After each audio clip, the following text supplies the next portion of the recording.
Speak like a leader. The secret to instantly mastering any room. Let's go.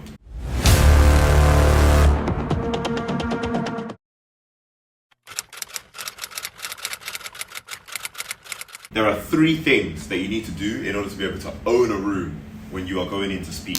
Whether you're speaking in a meeting setting, whether you are speaking in front of a group of people that you need to persuade, that you need to sell to, that you need to introduce yourself to and have them buy into a particular mission you may have, there are 3 main things you're going to need to do regardless of the setting. And they all start with the letter D. So it's going to be very easy for you to remember. And that first D is distance. You weren't expecting that one, really. You weren't expecting I was not expecting it, no. Exactly, yeah. So why do I say distance? Physically, we can start to consider where you position yourself. What do you mean by that, though? So, where do you position yourself in the space is going to be important. So what we mean by that is, let's say it was a meeting setting. If you're early enough, you can choose where you may want to sit, yes. Yeah. But also it's going to come down to this. Literally, the difference between you leaning back in your chair when you deliver a piece of information is going to have a different effect to when you're leaning forwards in your chair.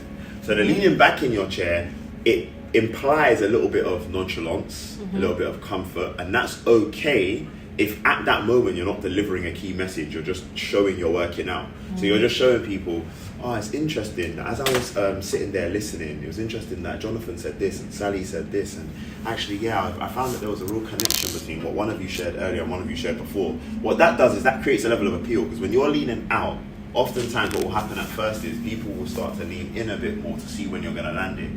As soon as you get to the point when you're ready to deliver whatever it is your key message or the key point that you want to get over to people, that's the point at which you probably will find, and you might start to do this unconsciously after a while. So you might do it consciously at first, but when you actually then sit up and maybe actually rest your arms on the table, you've now decreased the distance between you and everybody else, because you've started to meet them where they already were. And what happens is when you sit up and you decide you're going to deliver your message, what you'll find is if you do that whilst looking at the person who was leaning back when you were speaking before, they will sit up. They will sit up and they will start to now take. So what you've done is you've demonstrated, at here, you can half listen to me. But you see, when I do this, you've got to fully listen. Do you get what I'm saying? The second thing around distance, though, is going to be related to the distance between the words and sentences. Something that will make that easy to remember, because it's really what I'm talking about, which is pauses. And we're not talking about pause because someone said something that you found was a bit funny and you want to say pause all the time, because you know we're living in that generation where everything's a pause. Yeah. But what we're talking about is the distance between your words and sentences. You can start this by just how you introduce yourself. Most people, when they introduce themselves, you say, would you like to introduce yourself? Hi, my name's Lewis Howell. I'm a managing director of an organization called 7PK, as well as one called Revolution Hive. One of them worked in education. The other one, we do work around social mobility, as well as equity, diversity, and inclusion. Fantastic. Nobody remembers anything I just said, because I just said it all way too fast with no pauses. Why? Because I'm not owning the room. Yeah. I'm not giving people a chance to understand who I am, understand what I do, understand why I do it, understand how I achieve that. Because I haven't used any pauses. Would you like to introduce yourself? Hi, my name is Lewis. Lewis Howell. 3-second pause. 2-second pause, whatever you feel comfortable with. If you want to own a room, you have to get comfortable with silence. Yep. Most people think to own a room is about what you say. No, it's about when you talk less. Your impact comes from when you speak less. Hi, my name is Lewis. Lewis Howell. But why does the impact come from you speaking less? Because you're giving people a chance to let it settle in. Okay. Remember, if people are listening and trying to compute what you're saying at the same time, something's got to give. You're creating tension. It's like trying to pull one thing in 2 directions. It's not going to be possible. A car can't go in forwards and reverse at the same time. So by you saying, hi, my name's Lewis Howell, and I run one organization that works in education, helping young people to be able to be equipped for life beyond the classroom. And they're still thinking about, okay, life beyond the classroom, I wonder what that's about. Okay, interesting. How are they doing that? Bro, this was just leading back. Nah, I watched it. I didn't actually watch it. I was watching it full. Aye, that's a bit mad. But anyway, yeah, I run one organisation that works in education, helping young people to be equipped for life beyond the classroom, and I run another organisation that does X, Y, Z. In that time that I'm saying that, they're still trying to think equipped for life beyond the classroom. What does that mean? What does that look like? How does that work? But I've already moved on to the next thing. My name's Lewis Howell. One of the organisations that I run equips young people for life beyond the classroom. What that looks like is, in education, we go into schools, we go into colleges, and we go into sixth forms.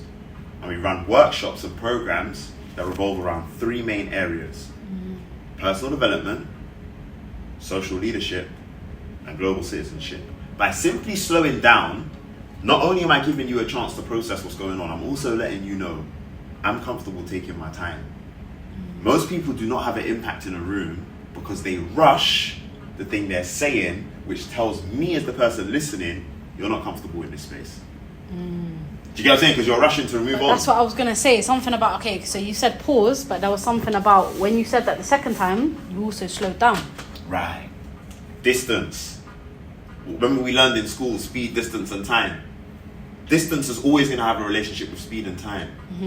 If you're trying to cover the same distance in a longer time being you feeling comfortable taking up the space, taking up the time, that means your speed has to slow down. If you're going to cover the same distance in a longer time, that means you did it slower. Remember, we learned that in school, bro. Do you remember that little triangle thing? Speed, and it was velocity. It was something like distance over speed times time. Do you get what I'm saying? So if you wanted to work out distance, you had to do speed times time or something like that. And if you wanted to work out speed, do you get what I mean? Yeah. It was something I learned as speed times velocity, but yeah, same thing. Maybe it's the same thing. And I could, by the way, I could actually have this wrong. I can't remember if it's 100% like this. We can work that out after. If not, this will be a very embarrassing moment in the video. But it was something like distance over speed times time. Like distance over time is speed. Yeah, that's correct. Because think about it. Kilometers per minute, kilometers per hour. Do you get what I'm saying? Distance over time. And then distance over speed will tell you how long it was. Speed times the time gives you the distance. So anyway, the point is, if you're gonna cover the same distance, i.e., you're gonna say the same amount of things, but this time you're gonna do it in a longer time, that means you had to have slowed down. So speed plays a part.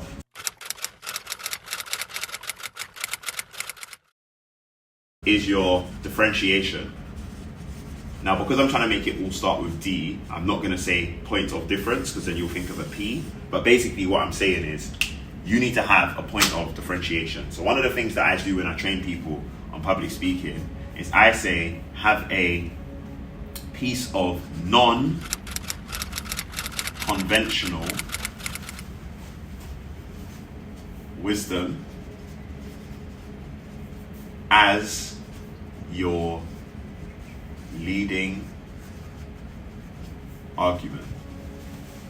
So notice I said non-conventional.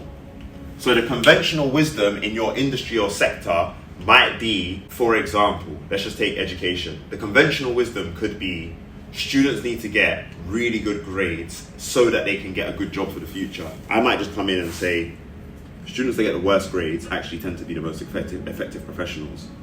In a room full of educators, I am now becoming public enemy number one. But guess what? I've got your attention. Being controversial. Right. Because I've got your attention. Now, I might actually go on to share with you that I agree with your conventional wisdom, but I have a slightly different take on it. Or I've shared that thing with you because it came from a piece of research. Regardless, though, I've got your attention. I've pricked your ears up. Do you get what I'm saying?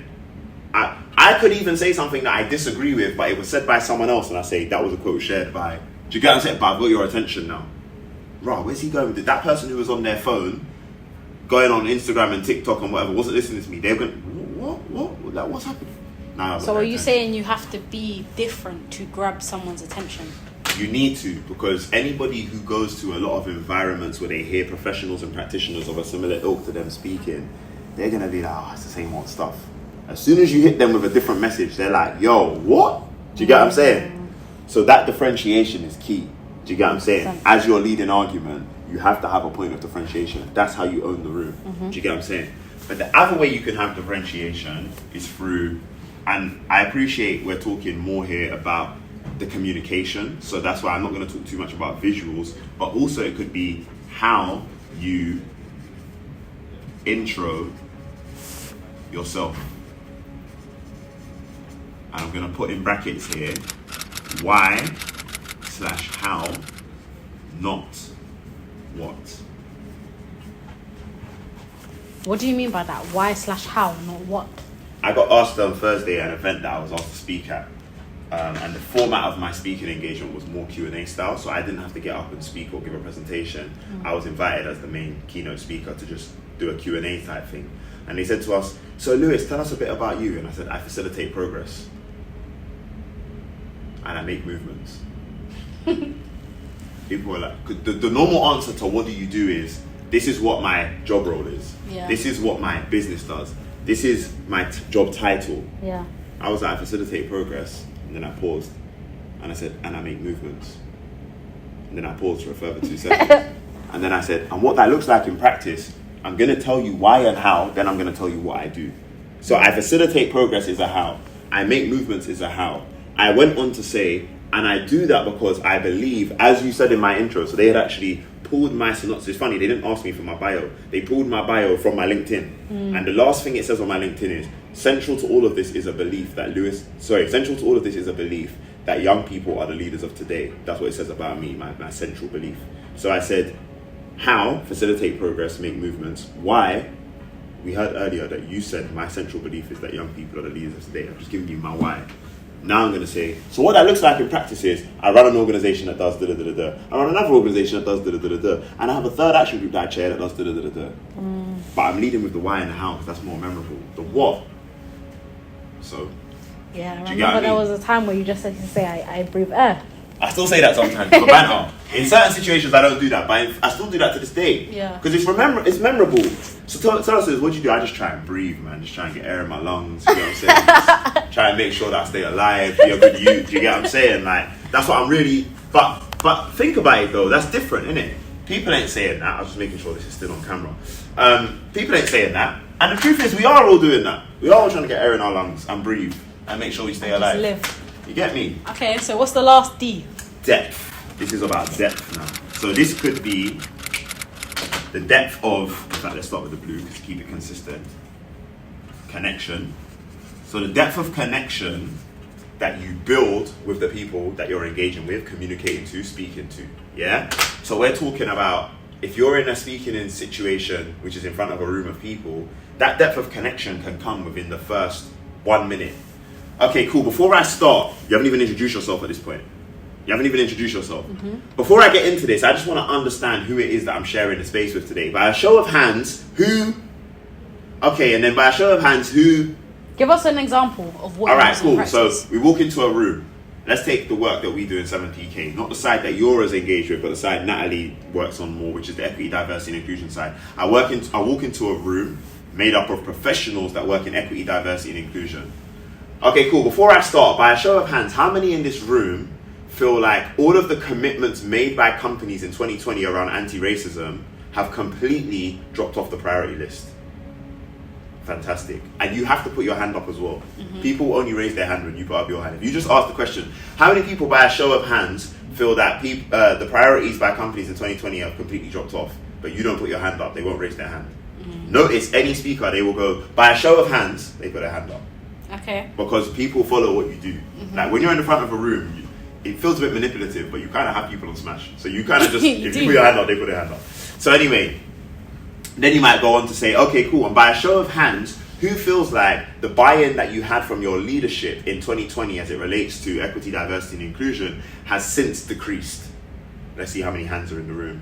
By a show of hands, how many of you feel like sometimes being able to champion equity, diversity, and inclusion in your organization feels a bit like a lost cause? Be honest. Look at the hand.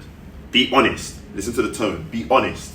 I'm asserting that I'm in control here straight away. I haven't even introduced myself, but I've asked you 3 questions. And by the 3rd question, I've said to you, be honest.